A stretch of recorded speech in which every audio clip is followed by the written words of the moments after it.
Alors aujourd'hui, je vous expose une petite vidéo sur l'analyse ANOVA euh, pour des données liées aux employés, donc des données et ressources humaines. Alors je vais mettre cette vidéo dans la playlist HR Analytics, c'est une playlist qui sera dédiée entièrement à l'analyse de données des employés ou bien des candidats qui seront censés devenir bien sûr des employés si ils arrivent à bien sûr réussir les examens d'accès ou les concours d'accès. Donc, je vais vous mettre le lien dans la description de ce livre qui est gratuit et pour accéder également aux bases de données. Donc, on va installer bien sûr définir l'espace de travail. Et puis readr juste pour nous permettre de lire ce fichier. Alors lorsque vous allez télécharger les fichiers, allez directement sur ce fichier. Alors ce fichier, qu'est-ce qu'il va nous permettre de faire? Il va tout simplement, alors je vais effacer tout ça parce que je travaille sur autre chose. Donc voilà. Donc voici le fichier, là, il se compose de trois variables: l'ID de l'employé, la condition et le post-test. Alors pourquoi on va utiliser ANOVA? Un petit rappel: ANOVA nous permet de comparer pour une seule variable. Ici, la variable c'est post-test. Les employés, ils ont passé un petit test après avoir, on va dire, après avoir bénéficié d'une formation. Donc, si vous voulez voir réellement, voici la question.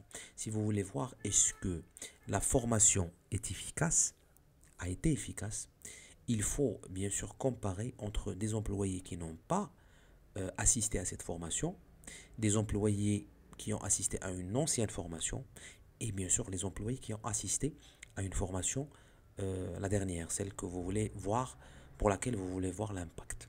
Donc là, c'est vraiment la seule manière efficace de voir est-ce que la formation a été une réussite ou pas, ou bien elle a atteint ses objectifs. Voilà. Donc pour cela, puisqu'on a pour la condition, je vais cliquer sur STR pour vous montrer la nature des variables. Et là, regardez, pour la condition, c'est caractère. Et si je fais head, vous allez voir, alors caractère c'est no, no, no, c'est-à-dire que la condition, pas de formation, le groupe qui n'a pas reçu cette formation spécifique, et vous avez leur score ici, sur 100, sur le test. Alors, si je clique sur la base de données directement, regardez, vous avez combien de conditions? No, new, la nouvelle, hein, et puis old, l'ancienne formation. Donc vous avez trois groupes, 75 personnes pour trois groupes, je pense que c'est 25, 25, 25. Et donc, puisqu'on a trois, il faut utiliser ANOVA. On ne peut pas utiliser un test de student parce qu'on n'a pas deux conditions. On en a trois. Et donc, chacun a un score, etc. Donc, en fait, on n'a que deux variables parce que employee ID, ça, c'est pas vraiment une variable. Donc, vous avez deux variables, mais parce que dans la condition, vous en avez trois, ben, on va utiliser directement ANOVA. Il va nous permettre de voir est-ce que la moyenne des scores obtenus au post-test par condition, est-ce qu'ils sont différents? Vraiment, c'est ça l'objectif de ANOVA, mais c'est très intelligent comme, bien sûr, comme résultat, ce qu'elle va nous permettre, parce qu'on va savoir est-ce que notre formation est utile, est-ce qu'on peut la dupliquer et la laisser, ou bien il faut s'en débarrasser tout simplement. Voilà, ça sert à rien, il faut la changer, etc. Donc on va utiliser pour cela le package vraiment que je vous conseille d'apprendre. C'est un package très utile, très facile, qui s'appelle LessR, que j'ai déjà utilisé dans la vidéo précédente et que je vais utiliser davantage parce que vraiment, regardez le script pour ANOVA, vous faites que ANOVA et puis post-test, c'est-à-dire la variable que vous voulez tester, la variable dépendante ici, c'est cette variable, cette colonne, et puis tilde et la variable qualitative, là où vous avez les trois conditions. Vous pouvez en avoir 4 ou 5 bien sûr, parce que ANOVA vous permet de faire 3 et plus. Vous pouvez également faire 2 et plus, mais ça ne sert à rien. Dans ce cas, vous allez utiliser directement les tests de student. Et voici la base de données. Donc regardez, le script vraiment très léger. Et c'est bon, donc on a notre ANOVA. Et là, je vais laisser de côté le graphique. Je vais vous montrer les sorties qu'il vous donne, que vous donne cette fonction. Bon, ici, il vous explique un tout petit peu ce que vous avez fait. Levels, les niveaux.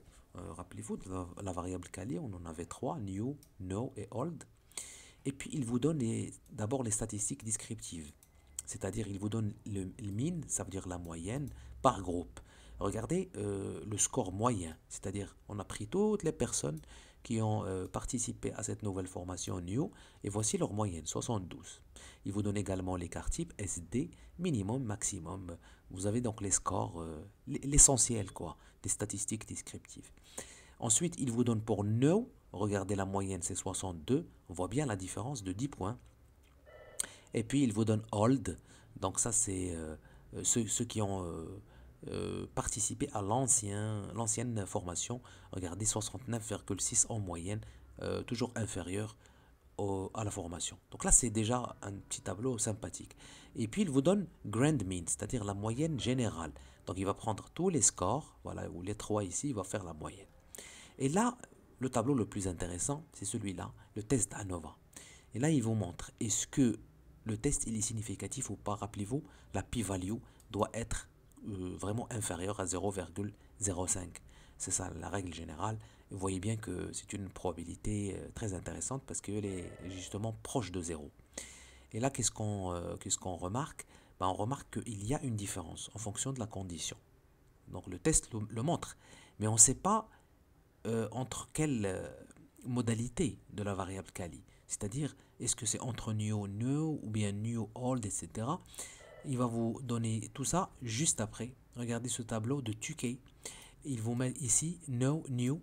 Et vous allez chercher toujours la p-value adjusted, c'est-à-dire ajuster la probabilité. Et regardez bien que ici c'est proche de 0, donc c'est une bonne chose. Et on remarque qu'entre no et new, il y a une différence et vous dit que la différence est de moins 10. Effectivement, regardez, si on revient au tableau de statistiques descriptives, entre 72 et 62, on est à 10. Exactement, moins 10 ici. Et donc il vous dit que cette différence, elle est significative. Donc ça c'est intéressant. Une autre différence, bon, la deuxième, non, mais la troisième également. Regardez, inférieure à 0,05 entre old et no. Old et no, les deux. La différence, même si elle n'est pas vraiment très élevée, mais il vous dit que c'est significatif sur le plan inférentiel. Donc, regardez tout ça avec une seule fonction qui s'appelle ANOVA. Bien sûr, mais il faut installer ce package LessR. Donc tout ça, c'est pas très pertinent. Il faut juste les résidus par rapport au modèle, les résidus les plus élevés, des plus élevés au plus faible. Bon, ce tableau, on ne va pas s'intéresser vraiment. Donc une dernière chose peut-être, c'est l'effect size, c'est-à-dire la taille de l'effet. Là, on sait que la différence existe, mais on ne sait pas est-ce que ce sont des différences qui sont très élevées ou pas. Moins 10, quelle est sa taille dans la population et si vous voulez comparer avec d'autres études qui ont fait la même chose.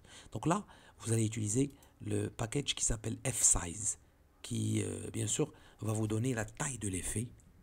Donc vous faites bien sûr, vous l'installez si vous ne l'avez pas, et vous allez utiliser la fonction Cohen-D, parce qu'en général, on utilise le D de Cohen, on appelle ça. Et donc, voici la variable dépendante, et voici la variable indépendante, la variable quali, quoi. Et après, vous allez utiliser juste, bien sûr, la base de données, et puis vous lui dites quelle est si vous voulez, la base, le niveau que vous considérez comme base, voilà, par rapport auquel vous allez comparer. Regardez, et il vous donne ici la taille de l'effet, 1,3. Il vous dit, ça c'est très intéressant, il vous dit, est-ce que c'est, en général, on a trois appréciations, soit c'est faible, soit c'est moyen, soit c'est large. Là, il vous dit que c'est large. Donc la taille de l'effet, elle est large. Donc c'est une bonne chose. Voilà. Donc, bon, je vais m'arrêter ici pour cette vidéo. Je trouve que vraiment l'utilisation de LessR est très pratique, très utile, et surtout cette fonction. L'objectif de la vidéo d'aujourd'hui était de vous montrer comment utiliser ANOVA, que j'ai déjà exposé dans d'autres vidéos, mais en utilisant ce package LessR, je trouve que c'est très intéressant et très facile d'utilisation. Un petit rappel encore, vous utilisez ANOVA lorsque vous avez une seule variable quantitative, comme ici post-test, et que vous avez une variable qualitative pour laquelle vous avez au moins 3 modalités.